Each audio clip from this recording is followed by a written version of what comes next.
Donald Trump appears to have done another foreign policy U-turn, this time on NATO. For months, the US president called it obsolete. But after meeting with NATO's chief, he's changed his mind. So what's prompted the switch, and how will Russia respond? This is Inside Story.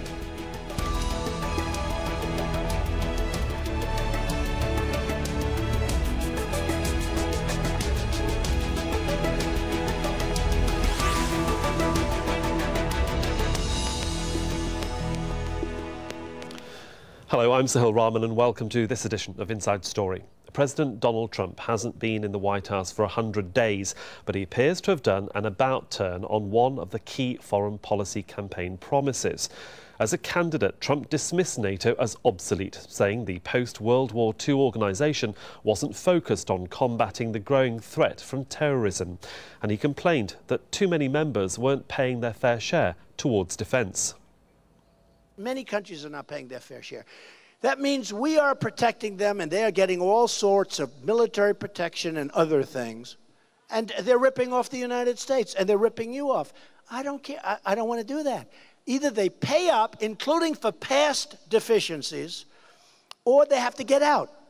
And if it breaks up NATO, it breaks up NATO. But following a meeting with the NATO Secretary General Jens Stoltenberg in Washington, D.C., the US president struck an entirely different tone. The Secretary General and I had a productive discussion about what more NATO can do in the fight against terrorism. I complained about that a long time ago and they made a change. And now they do fight terrorism. I said it was obsolete. It's no longer obsolete. For his part, Stoltenberg set out what he believes NATO can offer the US. In a more dangerous and more unpredictable world, it is important to have friends and allies. And in NATO, America has the best friends and the best allies in the world. Together, we represent half of the world's economic and military power. No other superpower has ever had such a strategic advantage. So what is NATO, or the North Atlantic Treaty Organization? It was founded in 1949, shortly after the end of the Second World War, and has 28 members. Article 5 of the organization's charter states an attack on one shall be considered an attack on all. NATO was formally set up to deter Russian expansion into Europe, but the collapse of the Soviet Union marked a strategic shift for the organization. Since then, it intervened militarily in several countries, from Bosnia to Libya. But Russia's intervention in Ukraine in 2014 was seen as a new threat. NATO has deployed around 7,000 troops in Eastern Europe as a response to perceived Russian ambitions in and around the Baltic states. Well, let's bring in our guests. In Washington, D.C., Richard Weitz, who's director of the Center for Political Military Analysis at the Hudson Institute. In Moscow, Ivan Timofeev, director of programs at the Russian International Affairs Council. And in Tallinn, via Skype, Urmas Paet, who's the former Estonian foreign minister and is a member of the European Parliament. Gentlemen, welcome to this edition of Inside Story. Richard Weitz in Washington, D.C. Can I begin with you, sir? No longer obsolete, President Trump's turnaround now is, according to him, about members paying their own way now. Or does he see the relevance of the pivotal role the United States can really play in the organisation? How do you read the situation? Well, his pre-election view and critique of NATO was in the context of his general aversion to international organizations, particularly multilateral ones. He tends to favor bilateral relationships and bilateral trade deals, for example. And so he had approached NATO, the EU, and the Trans-Pacific Partnership and so on as structures that he felt were too easy for other countries to, as he put it, free ride on the United States. The United States would end up paying the bulk of the burden to sustain the institutions, and other countries would pay less, and therefore he considered that to be unfair. His critique of the EU has changed only a little. His attitude towards NATO, though, has changed a lot. In the campaign, he criticized NATO for not focusing on terrorism enough as a threat, said they were occupied with other things, such as Russia. And now he says, well, I now have evidence that NATO is committed to the fight against terrorism, and so I support the alliance. But the question of the distribution of costs is still something that bothers him. We saw that in yesterday's press conference, in which he highlighted the fact that he felt that other countries, as he put it, owed money to the United States because they were under-committing to the collective defense. And maybe that's something that he will... There's no talk anymore about not... Yeah, sorry to interrupt. Maybe that's something that will develop. There's no talk anymore about not meeting... There's no talk anymore about his not meeting his commitments. That was the implied threat in the campaign, that, you know, if you're not committing to enough money to the alliance, well, then maybe that releases us from obligations to defend you. And he's stopped saying that. Indeed. Let's bring in Ivan Timofeev in Moscow. Ivan, in the 1960s, the US was obviously worried about the Soviet presence in Cuba, so it's not hard to understand why Russia would be concerned about the Western presence on its borders. So how do you read the Russian perspective of the way it views NATO in the light now of President Trump giving it, to all intents and purposes, the green light? Well, in fact, Russian concern about the enlargement of NATO is not a new thing. Russia has repeatedly voiced its anxiety about the enlargement of alliance. However, in my view, we should not overestimate and over-exaggerate the tensions and the threat. Of course, the relations are quite cold, and they are the worst since the end of the Cold War. However, if you look even to the Baltic region, which is considered to be an area of turbulence between Russia and NATO, we can see that NATO enlargement there is quite symbolic. So it is only 4 battalions. There is some increase, local increase in military capabilities, but it cannot be treated as a significant one.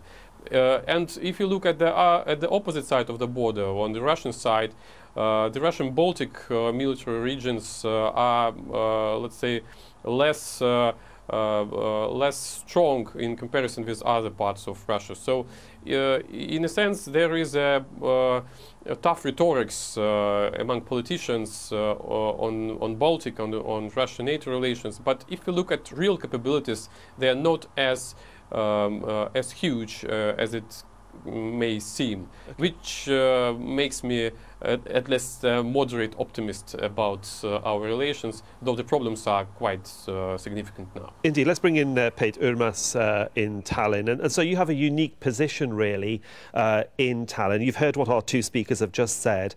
You were a former part of the Soviet Union. You're now an independent state on the Baltic. You've recently seen an influx of NATO troops, British service personnel, certainly.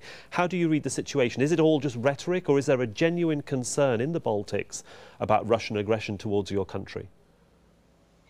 Well, there is no direct concern what concerns possible aggression. The concern actually is larger, and I'm sure that also all other European nations share this concern. And this concern is related to Russian activities in the Ukraine, recent days also in Syria, so that overall international increasing instability is the concern. Not directly that, well, Russia may attack Baltic states, because so far I don't see here good reason for this, because Russia also knows very well that Estonia, Latvia, Lithuania, we are NATO member states. Article 5 is there. And actually, yes, I don't see any real reason for this. So why is it, for example, one of your neighbours, for example, in Lithuania, the Lithuanian president has been sabre-rattling for a very long time. She's been also very concerned about, she would say, the build-up of Russian troops on the border. Do you not have the same concern?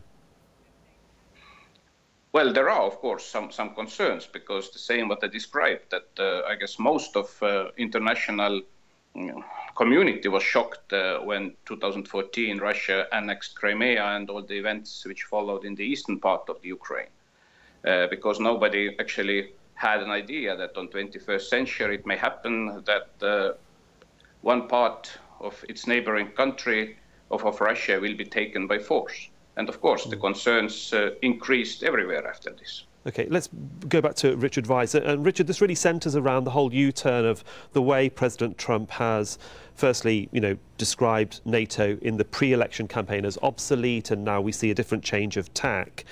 How concerned or worrying or questionable is it that the president can change tack at a moment's notice? Is it really a moment's notice, or is he playing a much longer game? Well, I think people are less alarmed because of the direction of the tack. What's happening is he is moving towards the direction of previous U.S. presidents, and basically his policies increasingly look like those of President Obama, which in turn looked a lot like those of President Bush. So you see him walking away from threats to dismantle NATO, threats to spread nuclear weapons. The Iran nuclear deal looks to be respected, even though he said he'll enforce it more vigorously. And so on a lot of issues that were controversial in the campaign, he's now moving more towards the mainstream. And that includes a more confrontational policy towards Russia and a less confrontational policy towards China. And this could be for several reasons. It could be that now that he's freed from election and is actually governing, he can reassess some of the stances he took that may have helped him get elected. It could be that he's now got a series of advisors who hold these more conventional views, and they're pulling him towards their perspectives.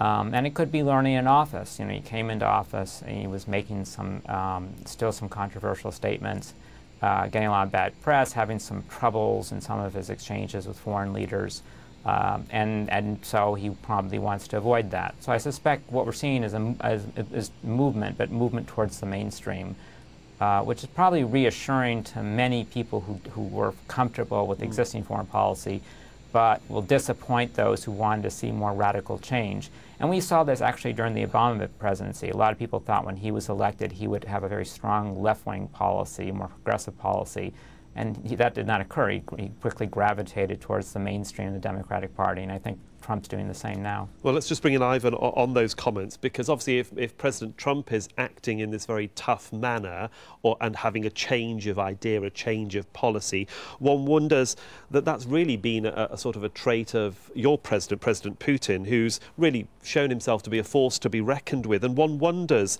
how far he can be pushed to act if it came to NATO deployments. If pushed, would he use diplomacy first, and is the military option the last option he would have if push came to shove?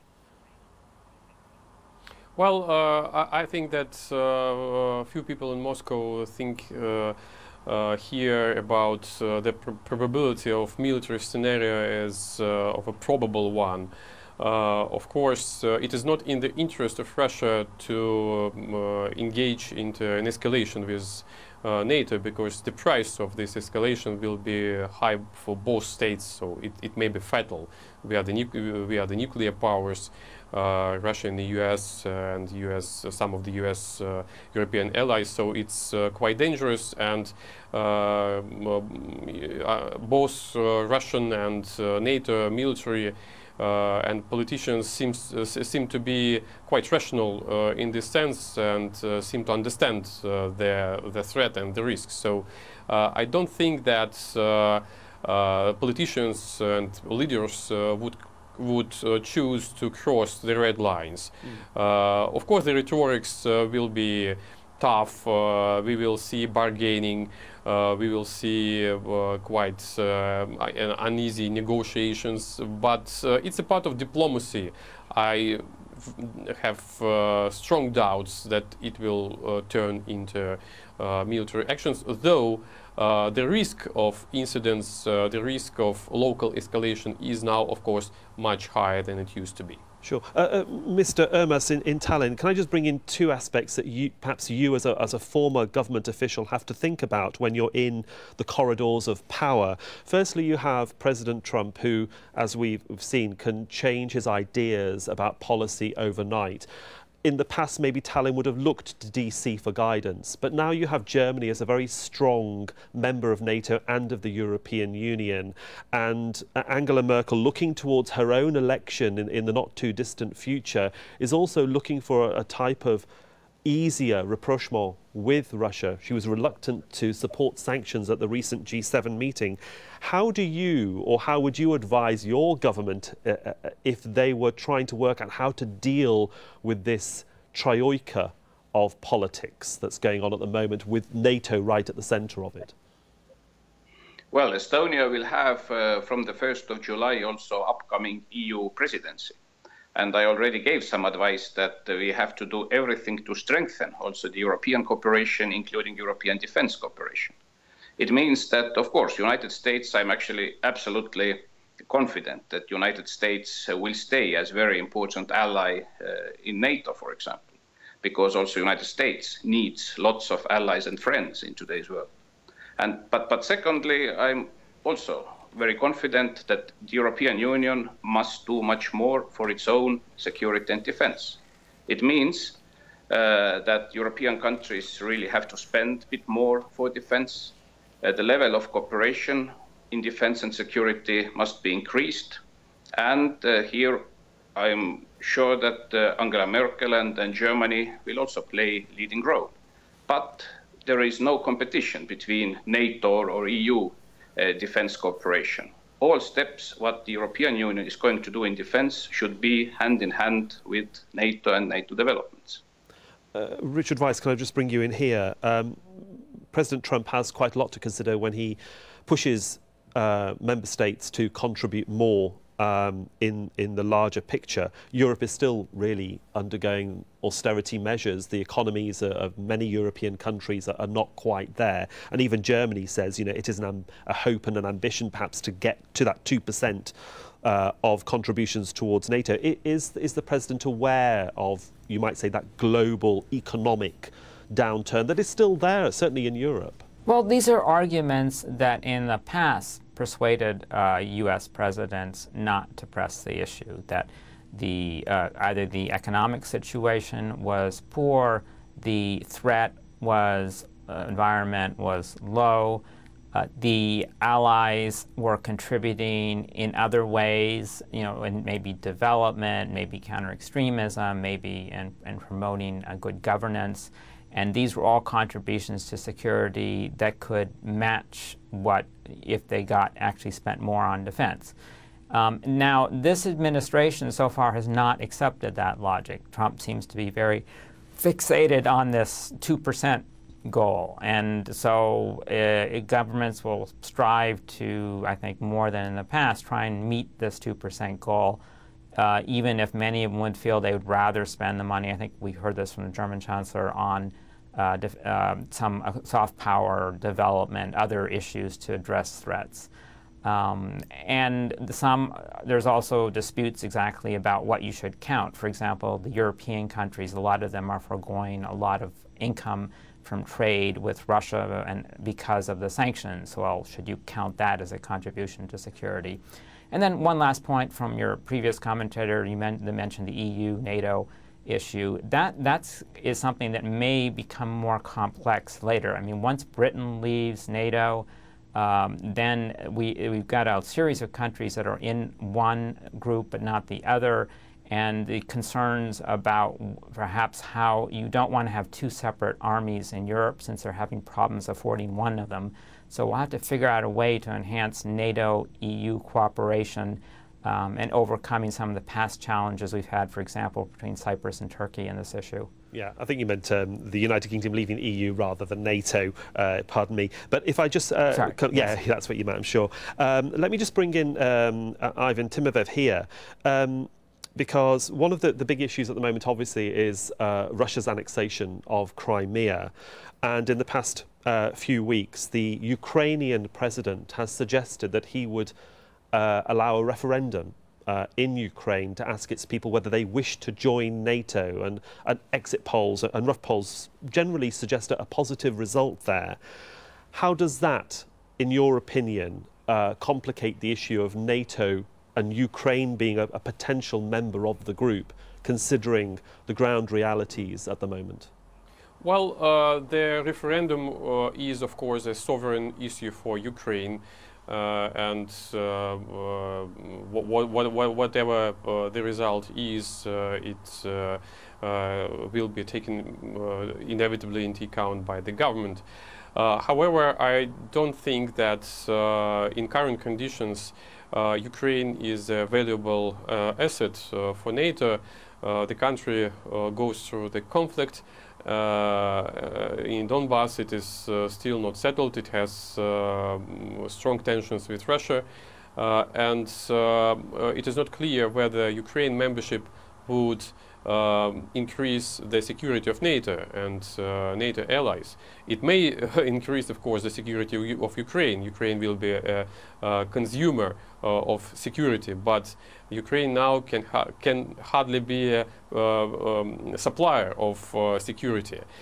So it will be a hard issue not for Ukraine and its people, but rather for NATO to decide whether the alliance is ready to accept Ukraine, taking into account current conditions, not only in terms of conflict, but also in terms of democracy, in terms of consistency of the state institutions, corruption, and other issues which are still a problem for Ukraine. Sure. I want to come over to Peter Ermas, because I think the question I have to ask will then go towards Richard, because perception of President Trump is incredibly important. And I was wondering how these change in policies actually reverberate down to the public at large in Estonia when they can see that a very strong Western ally is willing to support them in an organisation that is all about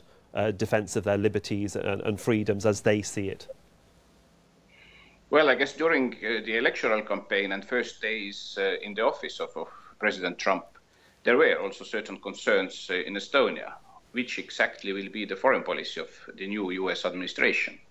But if we now recall the statements made by Vice President of US in Munich Security Conference, the recent NATO Foreign Affairs meeting where Foreign Secretary Tillerson participated and made clear statements. And also if we see the concrete shift actually in the rhetorics of President Trump, then I should say that today the level of possible concern in Estonia is much lower than it was maybe 100 days ago. Right, so Richard Rice, I come back to you then. So what is, you might say, the game plan with that in mind? Is President Trump, is it important for him to be seen as, you might say, pro-Western and anti-Russian at the moment on the domestic front in the light of the domestic problems he has? What's the game plan here? Well, he himself has said this on several occasions, most notably in one of his long press conferences a few weeks ago, in which he said, well, it'd be easier for me if I were just to take a tough stand against Russia and denounce the Russian ship that is near our shores and Russian doing this and Russian doing that. And I gain popular points, but I'm not convinced that's in the interest of U.S. foreign policy. And it would be better if we could come to an agreement with Russia and achieve mutual gains. And since then, he may have reflected a bit more and decided it is useful to actually gain the domestic popularity he's been receiving from taking this tougher Russia stance. But still, it's mainly been his subordinates, the ambassador to the UN, Nikki Haley, the vice president, Secretary of State Tillerson, Secretary of Defense Mattis, who have been taking these strong anti-Russian stances, attacking Russia, making rhetorical. He is still holding back a bit. And I think that's wise. I still think there are opportunities for Russia-U.S. cooperation regarding some of the issues we talked about in Europe and elsewhere. And we want to see what is possible and not. And so I think as long as President Trump and President Putin appears to be doing the same, is keeping open his rhetoric, perhaps his policies, to see what might come out of an arrangement, I still can see opportunities for cooperation, which I think we would all benefit from. But they're smaller than they were a month ago. And as you said, domestic politics probably in both countries are pushing both leaders to make it even smaller, because it's easier just to take a strong nationalist stance along traditional values. Well, we shall see what does happen, and of course come back to this issue as and when it develops. And there we have to leave it, unfortunately. But I'd like to thank all of my guests, Richard Weitz, Ivan Timofeev and Urmas Pet. Thank you, gentlemen, for joining me on this edition of Inside Story. And of course, thank you for watching as well. You can see the programme again anytime by visiting our website at aljazeera.com. And for further discussion, go to our Facebook page, and that's at facebook.com/AJ Inside Story. You can also join the conversation on Twitter. Our handle is at AJ Inside Story. From me, Sohail Rahman, and the whole team, thank you very much for your time and your company. Bye for now.